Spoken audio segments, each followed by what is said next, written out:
Welcome back to English Classes Online, where English learning is made easy. On this channel, our goal is to equip you with the linguistic tools required for effective communication and for success in your English exams. We teach everything English, and your proficiency is our business. If you are intending to take any of the English language proficiency tests, such as IELTS and Duolingo English Test, DET, you'll find links to our training courses in the description section below. Moreover, we teach you how to use the English language as an effective tool for creating content, monetizing content, and creating for yourself multiple streams of income on various online platforms. If you are interested in such lessons, kindly subscribe to this channel by clicking on the subscribe button below. Make sure you click on the bell icon as well, so that whenever a new video is uploaded on the channel you will be notified instantly. This will ensure that you don't miss any of our new videos.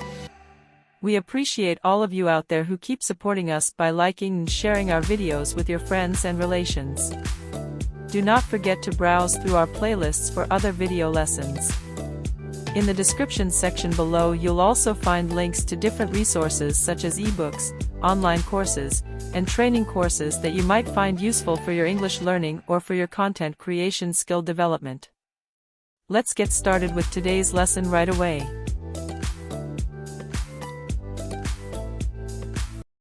Hi everyone, Benjamin here from English Classes Online. In today's lesson, we are going to look at stress and rhythm in English. Without much ado, let's dive into the lesson. We want to begin with the lesson objectives. At the end of the lesson, you should be able to 1. Explain the importance of stress and rhythm. 2. Explain stress, examining word stress and sentence stress respectively. And 3. Explain how rhythm is achieved in English speech. How important are stress and rhythm in English? In learning English, it's normal to start with the basics, grammar, vowels, consonants, and vocabulary. However, you need to learn stress and rhythm to be able to express yourself correctly and more clearly when speaking. Stress and rhythm are necessary for you to be understood when you speak and for you to understand native speakers when they speak naturally. What is stress? Stress is the extra force or emphasis used in pronouncing a word or syllable. Stress makes the words and syllables louder, longer, and higher in pitch. Types of stress: 1. Word stress, and 2. Sentence stress. We are going to look at them one by one. Let's begin with word stress. Word stress is stress placed on a syllable within a word. Every English word has one primary stress. While you stress certain words and syllables, you also need to stress or de-emphasize some words or syllables. The unstressed words or syllables are made more relaxed and weaker. Examples: window. Now, the word window consists of 2 syllables. The first syllable contains the stress, win, and the second one is unstressed, do, window. The second word, English. The third example, about. You can see that stress is on the second syllable in about, and also in return, return. Okay, so let's now look at sentence stress. Sentence stress is stress placed on certain words within a sentence. In stressing a word, we make the word louder and longer. That is exactly the way it is done. Remember that in word stress, we place stress on a syllable within a word. in sentence stress, we place stress on certain words within a sentence. So sentence stress is exactly what gives English its rhythm or beat. You know, rhythm is, the pattern of sound, when, for example, you look at let me give the example of the tick tock of a clock. Tick tock, tick tock, tick tock. So there is this repeated, beats, so that is the rhythm. You have rhythm in music as well, where you have, all right, so that is exactly, how to understand rhythm. So English has its rhythm, which is its musicality, all right?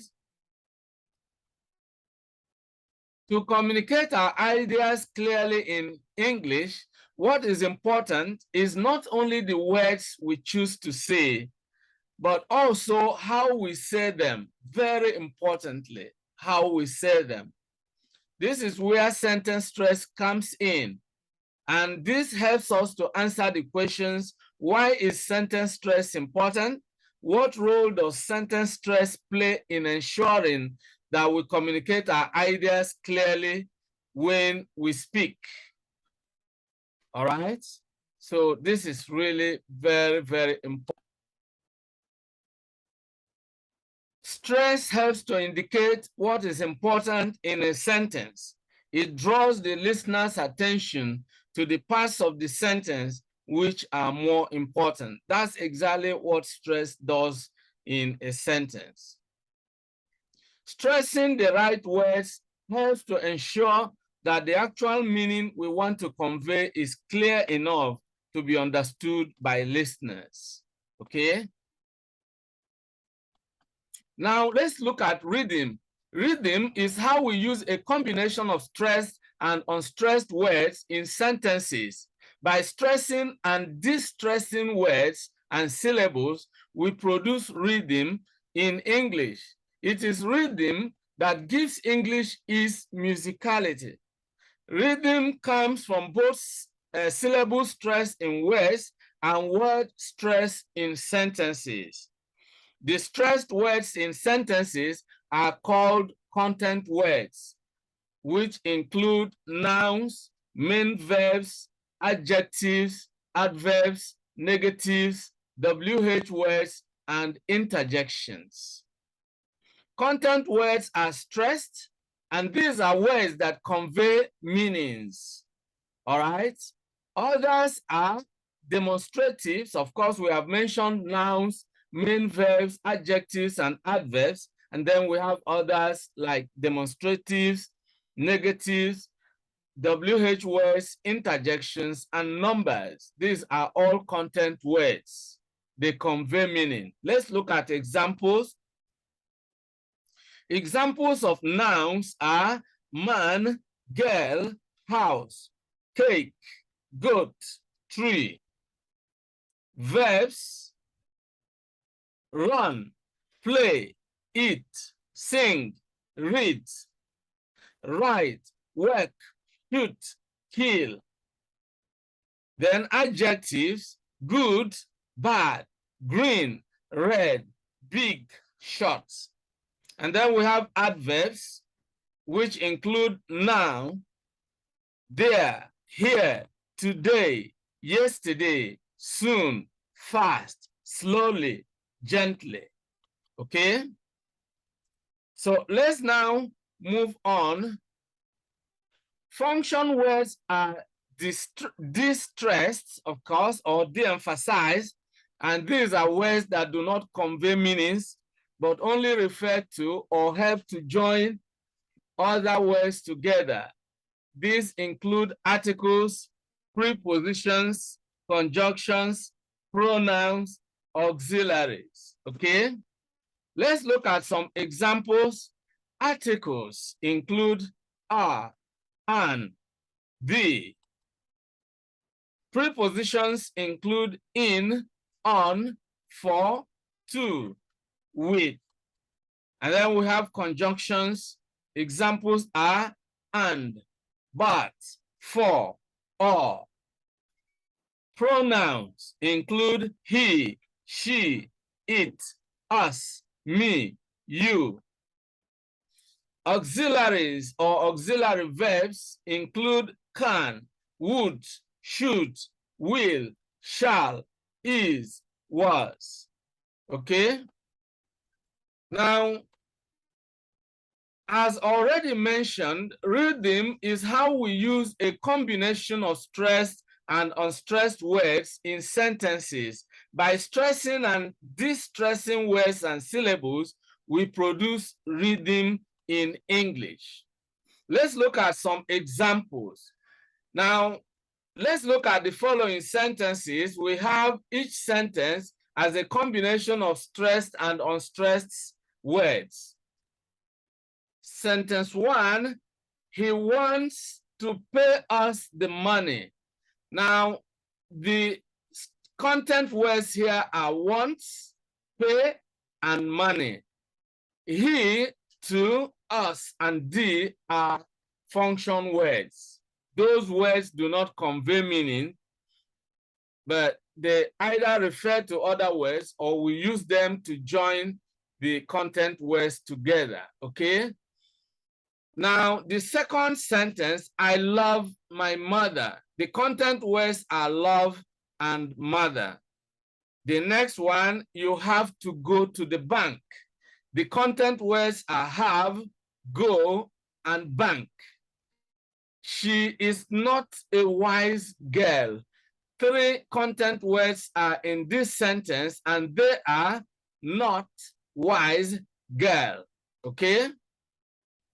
As you can notice in these examples, the content words are stressed or made stronger, while other lesser words, that the function words, are distressed or made weaker. Now let's repeat the following sentences. He wants to pay us the money. We will always place stress on the content words, and as you can see in these examples, the content words which are stressed are represented or presented in capital letters, while the function words which are unstressed are written in small letters. He wants to pay us the money. I love my mother. You have to go to the bank, okay? So when you speak, you stress the content words and you leave the function words unstressed, and this contributes to the musicality of the English language. When English speakers speak, there is the rising and falling of the voice, which is different from intonation, but they all work together. But when you look at sentence stress, you will always notice that the content words are spoken with a higher pitch, all right?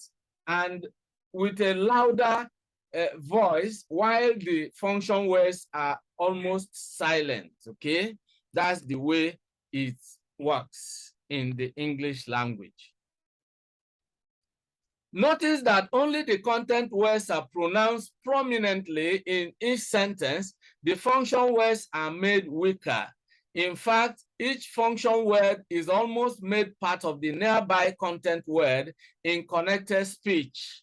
We tend to join them and submerge the function word within or together with the content words. For example, he wants to pay us the money, you see? So we connect the function words with the content words in a way that, you know, makes the function words weaker and makes the content word stronger, okay? That's the way it works. If the function words are left out entirely, each sentence can still convey meaning. For example, the sentence, he wants to pay us the money. If we just pick out the content words, we have wants, pay, money. And when children are beginning to speak, you will notice that they speak in similar manner. They tend to leave out the function words and they pronounce only the content words. And some foreign English speakers, as they learn to speak English, sometimes you see them focusing more attention on the content words. Now let's look at the second sentence. I love my mother. Now the content words are love, mother. Now the third sentence, you have to go to the bank. The content words are have, go, bank. You see, so when you pick out the content words, even though the sentence is incomplete, yet the listener can figure out some meaning out of it. Okay, that shows you that the content words are the most important words in the English sentence. The other ones are function words, and sometimes they could be called empty words because they do not convey meaning. They are only used to join other words together, okay? Now let's look at more examples. Joy is a girl, but Jim is a boy. So if we pick out the content words, what we have is joy, girl, Jim, boy. Of course, you can relate with this kind of language when you hear a foreign English learner, you know, one who is learning English as a foreign language. Sometimes he tends to leave out the function words. And if he wants to say that Joy is a girl, but Jim is a boy, he will say Joy, girl, Jim, boy. All right. So that shows you that, you know, in speaking, our attention is focused more on the content words than on the function words. Let's take another sentence.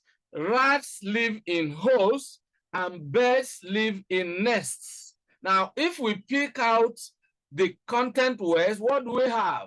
Rats live holes, birds live nests. You see, we have left out the function words, yet you can figure out the meaning, okay?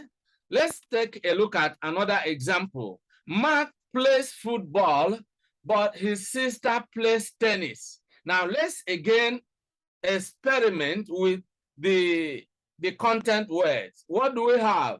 Mark plays football, sister plays tennis. You see, you can figure out the meaning even though the sentence is incomplete, okay? So that is exactly how sentence stress works in the English language. And through sentence stress, we achieve rhythm, which is the musicality that is characteristic of the English language, okay? Now, let's take the last example here. Don't play with fire and don't try to swim in a big river. Now, let's again extract the content words, and what we have is as follows. Don't play fire, don't try swim big river. See, you can figure out the meaning even when you leave the function words entirely and pick only the content words. Now, this brings us to stress timing. To understand and use sentence stress correctly, you need to understand how to deal with a stress timing in sentences. You may ask, well, what is stress timing? First of all, you need to understand that English as a language is a stress-timed language. This means that the interval between two stress syllables is equal. I'm going to show you a practical example of this. And this is because all attention is focused on the stress syllables and less attention or emphasis is given to unstressed syllables. Just as I already explained, when we speak, we focus attention on the content words which are stressed. And then we de-emphasize the function words which are unstressed, okay? As a result of this, we achieve stress timing that even though we have sentences that are different in length, yet if they contain the same number of stress syllables, we use the same amount of time to produce each sentence. Now let's take a look at some examples. We are going to have 5 sentences with different numbers of words, okay? And we will produce all of them with the same amount of time because they all contain the same number of content words. Now, the first one is hens lay eggs. We have 3 content words in sentence number 1. Sentence number 2, the hens lay eggs. We have 4 words. And among those 4 words, we still have the same 3 content words that we have in sentence 1. Sentence 3, the hens lay the eggs. So here we have 5 words, yet there are 3 content words. Other words are function words. So if we have the same number of content words, then it will take the same amount of time to produce each sentence when we speak. And I will explain to you why. Now, number 4, the hens will lay the eggs. So here we have 1, 2, 3, 4, 5, 6 words, but we still have only 3 content words. So in all these sentences, we have 3 content words which are stressed. Sentence number 5, the hens will be laying the eggs. Here we have 1, 2, 3, 4, 5, 6, 7. We have 7 words, but we have only 3 content words. Now, here is how it works. This is how stress timing works. It takes the same time to say each of the 5 sentences because all of them have 3 stressed words only. Even though sentence 1 has 3 words, sentence 2 has 4, 3 has 5, 4 has 6, and 5 has 7. Yet, because all of them have only 3 stressed words, it will take us the same amount of time to produce each sentence. And while we do this, we are able to achieve rhythm. Now, let me try to experiment and show how rhythm works. We are going to do some little musical practice here as we produce the sentences. Hens lay eggs. Hens lay eggs. The hens lay eggs. The hens lay the eggs. The hens will lay the eggs. The hens will be laying the eggs. You see, what we do here is that we shorten the function words and we submerge we merge the function words with the content words in such a way that we produce each sentence within the same amount of time. That is what is called stress timing, and stress timing also goes hand in hand with rhythm. That is why you can always observe the rhythm. The hens lay eggs. The hens lay, well, let's start with the first one. Hens lay eggs. The hens lay eggs. The hens lay the eggs. The hens will lay the eggs. The hens will be laying the eggs. You see, we can always produce the 5 sentences within the same amount of time And if we subject this to laboratory analysis and we are able to time the sound, we will observe that each sentence is produced within the same amount of time. And this is what we call stress timing. And this actually has a close relationship with stress and rhythm, which is what this lesson is all about. Well, this is where we draw the curtain in today's lesson. I hope you enjoyed the lesson. If you did, make sure you like this video and share it with your friends and relations. If you are new to the channel and you have not yet subscribed to the channel, this is the appropriate time for you to subscribe to this channel by simply clicking on the subscribe button below. You also need to click on the bell icon as well, so that whenever a new video goes live on the channel, you will be instantly notified. If you browse through the description section, you will find a lot of resources, including ebooks, online courses, training programs. If you are going to sit for any English exam, or you are going to take any English proficiency test, such as IELTS, that is IELTS, for those who want to study or work abroad and will have to take the English test, we organize a training program that will prepare you adequately so that you enter the exam hall feeling confident and comfortable because you know exactly what you are going to do. Now, we have an IELTS alternative, which some candidates prefer now. It is called Duolingo English Test, DET for short. We also organize training program for Duolingo English test candidates. So if you are going to take any of these tests, then you can click on the link in the description section and you will be given access to our training program. Now, I want to say a big thank you to all of you for being part of today's episode. If you have any questions, suggestions, or comments, kindly leave them in the comments section below. I look forward to seeing you in the next class. Goodbye for now and remain blessed. Many thanks for watching today's video. A big thank you to all of you out there for being part of today's episode. I hope you enjoyed the video. If you did, kindly subscribe to this channel.